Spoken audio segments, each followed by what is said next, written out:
నమస్తే, నేను మీ BV. Welcome to our channel. Prakasam జిల్లా కనిగిరి నియోజకవర్గ వైసీపీ ఎమ్మెల్యే అభ్యర్థి డాక్టర్ దద్దాల నారాయణ యాదవ్కు ప్రజలు హారతులిచ్చి ఆహ్వానం పలుకుతున్నారు. ఇంటింటి ప్రచారం నిర్వహిస్తూ దద్దాల నారాయణ యాదవ్ ముందుకు దూసుకు వెళ్తున్నారు.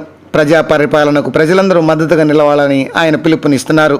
కనిగిరి ఎమ్మెల్యేగా దద్దాలను మరియు ఒంగోలు ఎంపీగా చెవిరెడ్డిని గెలిపించాలని గ్రామాల్లో విస్తృత ప్రచారం గావిస్తున్నారు. కనిగిరి మండలం తాళ్ళూరు పంచాయతీ పరిధిలోని పాలూరు వారిపల్లిలో కనిగిరి వైసీపీ అభ్యర్థి దద్దాల నారాయణ యాదవ్ వైసీపీ ప్రచార కార్యక్రమాన్ని ఇంటింటా ప్రచారం నిర్వహించారు. ఈ సందర్భంగా రానున్న ఎన్నికల్లో వైసీపీకి ఓట్లు వేసి అత్యధిక మెజార్టీతో గెలిపించాలని ఆయన కోరారు. ప్రజా సంక్షేమ పరిపాలన సాగాలంటే జగనన్న ముఖ్యమంత్రి మళ్ళీ కావాలన్నారు.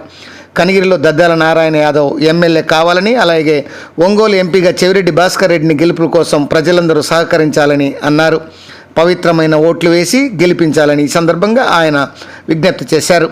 ఈ కార్యక్రమంలో Reddy corporation chairman Chintasheru Satyanarayana Reddy, PDCC bank chairman YM Prasad Reddy, Kanigiri ZPTC Kasthur Reddy, Moole Malakondareddy, Bujji, Paluri Nagireddy, Paluri Subbareddy, సర్పంచి గాలి తిరుపతయ్య, సిద్ధారెడ్డి, పిల్లి లక్ష్మీనారాయణ రెడ్డితో పాటు పలువురు వైసీపీ నాయకులు పాల్గొన్నారు.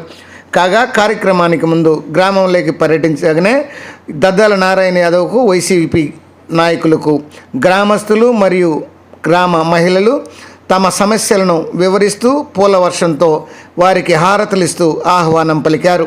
ఈ సందర్భంగా నారాయణ యాదవ్ ఇంటింటికి తిరిగి వారి సమస్యలను అడిగి తెలుసుకున్నారు.